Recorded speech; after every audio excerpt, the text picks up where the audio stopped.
On the day I was supposed to walk across the stage for my master's degree, I found my husband in bed with a freshman from his office.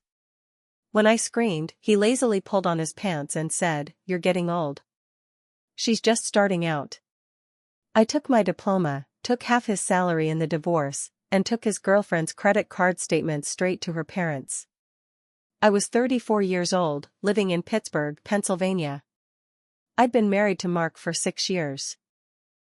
We met in our late 20s, both of us tired of the dating games.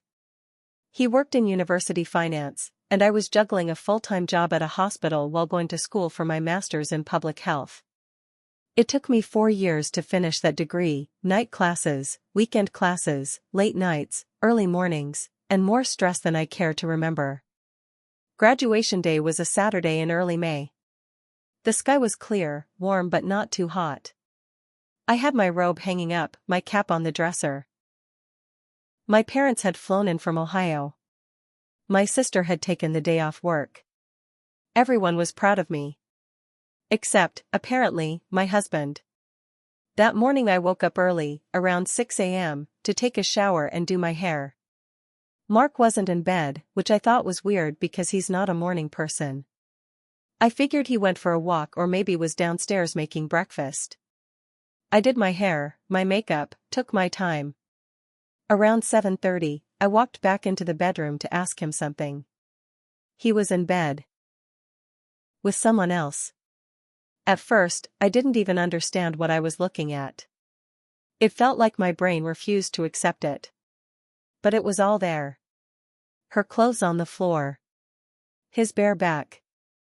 The way they both froze when they saw me standing there. I screamed. Not a word, not a sentence, just a raw, guttural sound. My whole body shook. I couldn't move at first. It was like my legs locked up. Mark sat up, didn't even look embarrassed. No shame, no regret. Just calmly started putting on his pants. Then he looked at me, dead in the eyes, and said, "You're getting old. She's just starting out." That moment split my life into before and after. I didn't say anything. I just grabbed my robe, cap, and purse and walked out the door. I got into my car, drove 5 blocks, and pulled into a CVS parking lot. That's where I broke down. I cried, punched the steering wheel, screamed into my hands. Then I drove to my sister's place and sat on her porch until she opened the door in her pajamas and hugged me. She didn't ask questions. She just brought me inside, handed me a mug of tea, and let me collapse on her couch. After a couple of hours, I told her what happened. She looked at me and said, "You need to get a lawyer. Now." So I did. I called a family lawyer that same afternoon. We met Monday. I still had tear stains on my shirt during that meeting. The lawyer was direct. "Since you caught him in the act, and you have years of shared finances, you're in a strong position. If we move fast, we can freeze accounts and file a fault-based divorce." I wasn't just going to leave him. I wasn't just going to divorce him and walk away. He didn't deserve an easy exit. He humiliated me. He threw away our marriage. On the most important day of my life, he pulled me into hell. I decided to drag him through it too. I started gathering everything. I downloaded our shared credit card statements. I looked for unusual purchases. Found plenty. Hotel rooms. Jewelry I never received. A plane ticket to New York. Designer bags. The girl he was with? She was a student. A freshman at the university where Mark worked. I realized I had seen her once before, at a campus event where I picked him up. She couldn't have been more than 19. It didn't take long to find her name. Her Instagram was public. Her TikTok was even more revealing. She'd posted from his condo downtown. The one I used to clean every other weekend. Her name was April. I found her LinkedIn. Found out where she was from. Her family lived in a small town outside Dayton, Ohio. And that's when the final part of my plan clicked into place. Using the statements and a little help from a friend in tech, nothing illegal, just clever, I matched the purchases to dates she had posted photos with the items. Designer shoes. An expensive gold necklace. A hotel pool in Cleveland that costs $600 a night. All bought by Mark. I printed everything. Photos. Credit card charges. Dates. Captions from her social media posts. I printed it out, wrote a short letter, Dear Mr. and Mrs. __________. I thought you'd want to know who your daughter is spending time with at college, and how he's using our shared money to do it. Sincerely, the wife he forgot to mention. I mailed it express. Signature required. 2 days later, I got a call from a number I didn't recognize. I didn't answer. Then I got a voicemail. It was her mother. You're not the first person she's hurt, she said. But you might be the last. He finally called me after getting served the divorce papers. He was calm at first. Then he got angry. You humiliated me, he said. Oh, did I? I replied. You slept with a freshman on our bed. On my graduation day. You said I was old. You think I care about your feelings now? He said something about me being vindictive. I laughed. You haven't seen Vindictive yet. After that phone call with Mark, I didn't hear from him again for a while. But I started hearing things from other people. My lawyer got in touch, said Mark's attorney was pushing for a quick settlement.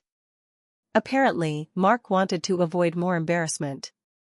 He offered to give up the condo, let me keep the car, and split the savings. I told my lawyer, take him for everything legal. But it wasn't just about money anymore. About 2 weeks after I mailed the packet to April's parents, I got a message from an unknown number. It was April. She sounded frantic. You're trying to ruin my life, she said. I told her I wasn't the one who brought this mess into her parents' house. She said, you're just bitter because you're old and he doesn't want you anymore. I laughed. A cold, hard laugh. Then I said, you're playing grown-up games. This is what happens when you mess with married men. She hung up on me. A week later, Mark got suspended from the university. Apparently, someone, I won't say who, anonymously sent a very detailed report to the school's ethics board.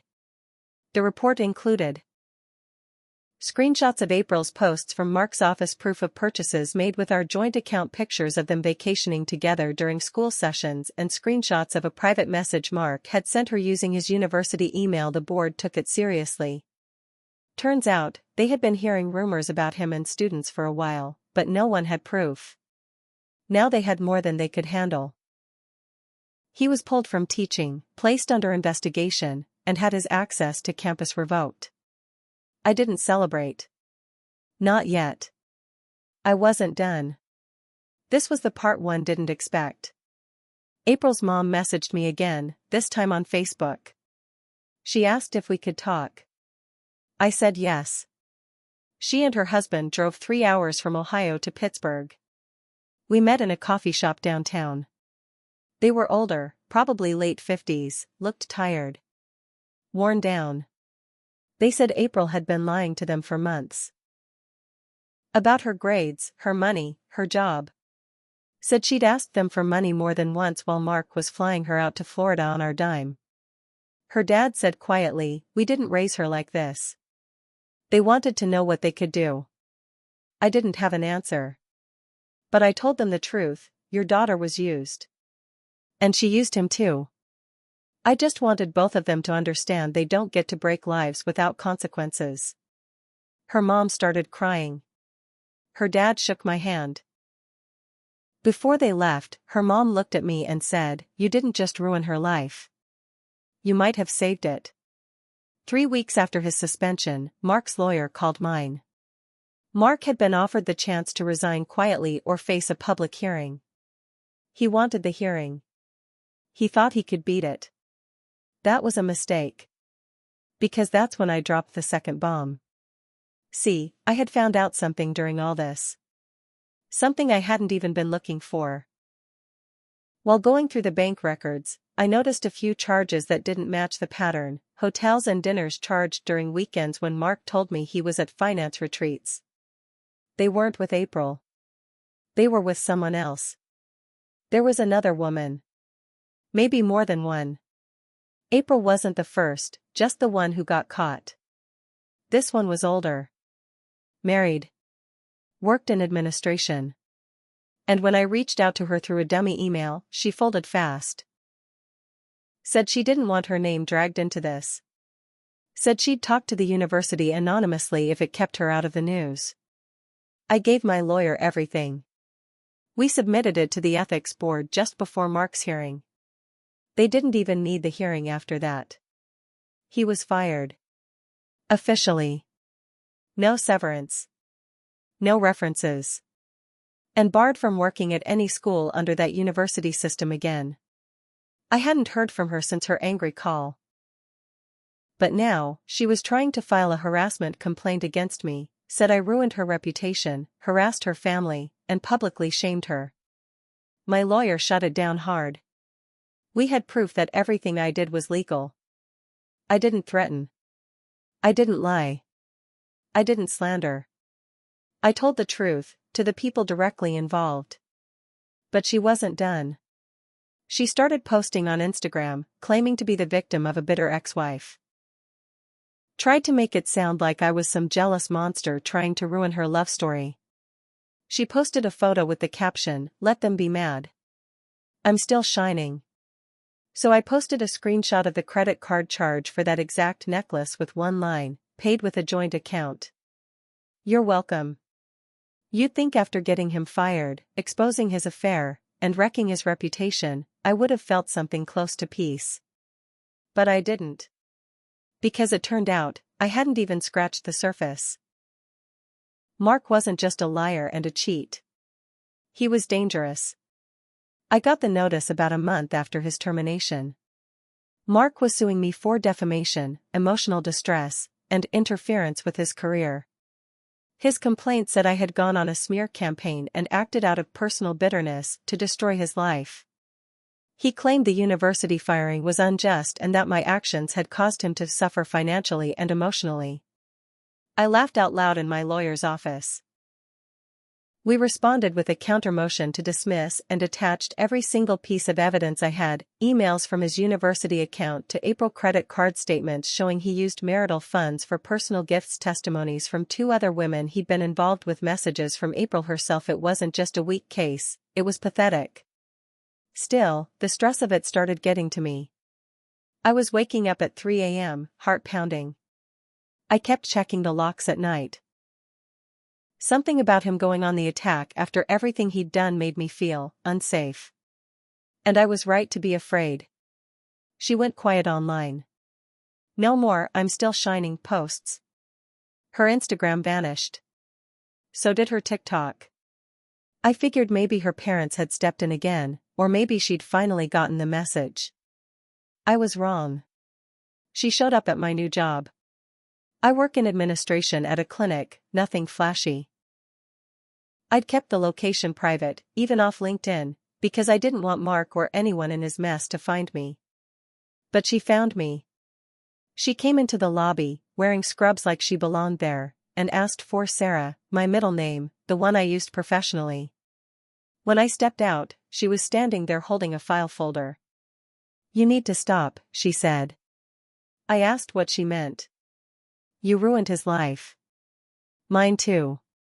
If you don't stop digging, you'll regret it." I looked her dead in the face and said, "What else is there to dig up, April?" She didn't answer. Just dropped the folder and walked out. Inside were photos, old ones. Not of Mark and her. But of me. My Facebook photos printed and marked up with weird little notes. One photo of me at graduation. The word "failure" scribbled in red ink across it. One of me and my sister at a park. Circled. No explanation. And one of my apartment building. That folder changed everything. I took it straight to the police. They said it wasn't enough for a restraining order yet, but they took a report and warned her to stay away from me. My lawyer sent a cease and desist letter to her last known address. But then my car got keyed. Deep, angry scratches. The word bitch carved into the passenger door. No camera saw who did it. No proof it was her. And yet, I knew. This was the twist that broke me. I got a message from someone I didn't know. An anonymous account with no profile picture. Just one sentence, "You should know April's pregnant. She says it's Mark's." I stared at the screen for a full minute. My blood ran cold. I wasn't sure if it was real. Could have been someone trolling me. But then my lawyer forwarded me a letter that Mark's lawyer had submitted, an update in his lawsuit. In it, Mark said he was expecting a child and needed financial stability. He was trying to frame me as a threat to his future family. He was having a baby. With April. I sat on my kitchen floor and cried until I couldn't breathe. I wasn't going to hurt them physically. I wasn't going to stoop to threats or harassment. But there was one thing I hadn't done yet. Something quiet. Something legal. And absolutely devastating. After that message about the baby, something in me shifted. I had done a lot already. I had taken back my dignity, destroyed his career, exposed the girl, and reclaimed my future. But he was still out there. Filing lawsuits, stalking me through her, dragging my name in the dirt while planning a future with the same girl who helped him ruin our marriage. And he was still hiding things. I could feel it. Mark wasn't just a university finance guy, he was a certified financial analyst. He held state-level licenses. And those licenses? They required ethics. Clean records. Transparency. So I filed formal complaints with the State Board and the CFA Institute. I included every shred of proof I had. Misuse of marital funds, financial support of a student while holding a supervisory role, proof of hiding income during our divorce filing, and the cherry on top. That second woman, the administrator, confirmed that Mark had helped her fudge numbers on budget reports. Small things. But illegal things. The board opened an investigation. Quietly. But thoroughly. 3 months later, his licenses were revoked. He couldn't work in his field anymore. While helping my lawyer prepare for the last court motion, we reviewed some joint tax filings. Something didn't add up. His reported income was lower than it should have been for 2 years straight. Turns out, Mark had a second account. Hidden. Under a shell business name, Caro Management. Sounded legit. It wasn't. That account had been used to funnel extra payments from private contracts, consulting, side work, and maybe more. He was hiding tens of thousands from both the IRS and me. My lawyer forwarded the findings to the IRS. That's a slow process, but they're patient. Ruthless. And once they start looking, they don't stop. Mark showed up looking like he hadn't slept in weeks. April wasn't with him. I didn't know if they were still together. Didn't care. He tried one last time to speak during the hearing. Tried to spin his actions as unfortunate lapses in judgment. The judge didn't buy it. I got everything. The car. The condo. Full rights to my name, my accounts, and all the spousal support for 5 years. And more importantly, I got the last word. When we left the courtroom, he followed me into the hallway. His voice low, desperate. "You've destroyed my life," he said. I looked him in the eyes. "No," I said. "You destroyed it. I just finished the paperwork." I never heard from April again. Last I checked, her Instagram was private. Word online said she left the university. No mention of the baby.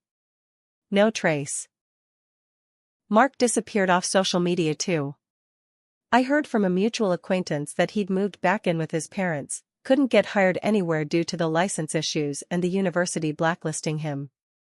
As for me, I got promoted. Moved to a better clinic. I travel now. I spend my weekends reading, hiking, learning new recipes. The scars are still there, sure. Sometimes I dream about that morning, walking into the room, hearing those words, "You're getting old. She's just starting out." But I also remember standing in that courtroom. Sitting with April's parents. Watching the IRS letters arrive for Mark. Reading the email confirming his license had been revoked. Every moment he tried to devalue me, I turned into another nail in the coffin of his carefully built lie. Marks were obvious. April was young and reckless, but she made her own choices. And me? I ignored red flags. I stayed quiet too long. I thought love meant forgiving things I should have confronted. But I learned. Now, I love myself louder than I ever loved anyone else. It was survival. It was justice.